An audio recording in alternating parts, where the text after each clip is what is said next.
Hello સૌ હરિભક્તોને જય સ્વામિનારાયણ। ગુરુહરિ મહંત સ્વામી મહારાજ 92 વર્ષની જેફ વયે પણ દેશ વિદેશોમાં સતત વિચરણ કરીને દરરોજ હરિભક્તોને દર્શન લાભ આપી રહ્યા છે। તારીખ 4 માર્ચ 2025ના દિવસે મેલબોર્નથી સિડની પધાર્યા એ જ દિવસે જ સ્વામીશ્રીએ બીએપીએસ હિન્દુ મંદિર અને કલ્ચરલ સંકુલનું વિધિવત ઉદ્ઘાટન કર્યું। તારીખ 5 માર્ચ 2025ના દિવસે મૂર્તિ પ્રતિષ્ઠા નિમિત્તે વિશ્વ શાંતિ મહાયાગ યોજાયો, જેમાં સ્વામીશ્રી અદ્ય અર્પણ કરીને આશીર્વાદ આપ્યા। તારીખ 6 માર્ચના દિવસે સ્વામીશ્રી દ્વારા ઓસ્ટ્રેલિયાની સૌથી ઊંચી ધાતુની શ્રી નીલકંઠવર્ણીજીની 49 ફૂટ ઊંચી પ્રતિમાનું અનાવરણ કર્યું।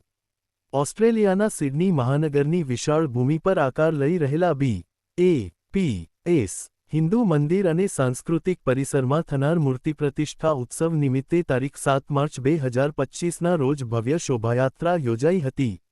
ભક્તોએ અહીં પ્રતિષ્ઠિત થનાર મૂર્તિઓને કલાત્મક રથમાં પધરાવી હતી।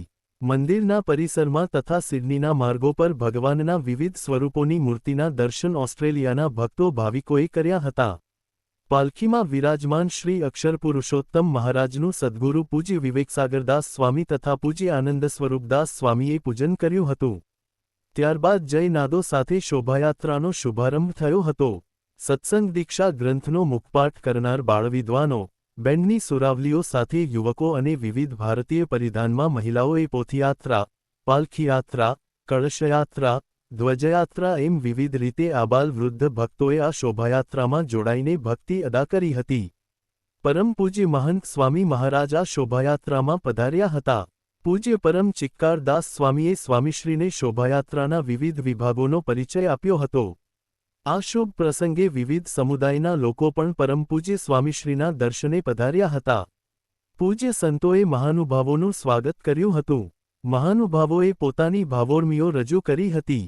શોભાયાત્રાએ મંદિરમાં વિરામ લીધો ત્યારે ઉપસ્થિત સૌ ભક્તો, સ્થાનિક ઓસ્ટ્રેલિયન ભાવિકો, મહાનુભાવો, પૂજ્ય સંતો અને પરમ પૂજ્ય સ્વામીશ્રીએ મૂર્તિઓની આરતી ઉતારી ભક્તિ અર્ધ્ય આર્યું હતું। પાર્શ્વભૂમાં તપોમૂર્તિ શ્રી નીલકંઠવર્ણી મહારાજની વિશાળ પ્રતિમા તથા પરમ પૂજ્ય સ્વામીશ્રીની પ્રત્યક્ષ ઉપસ્થિતિ સાથે આ શોભાયાત્રાના દર્શન કરીને સૌએ ધન્યતા અનુભવી હતી। તો ઓસ્ટ્રેલિયાના હરિભક્તો કોને કોને આ ભવ્ય નગર યાત્રાનો લાભ લીધો અમને કોમેન્ટમાં જય સ્વામિનારાયણ લખીને જણાવો।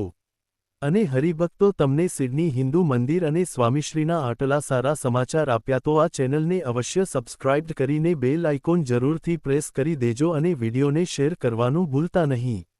સૌનો આભાર અને સર્વને જય સ્વામિનારાયણ।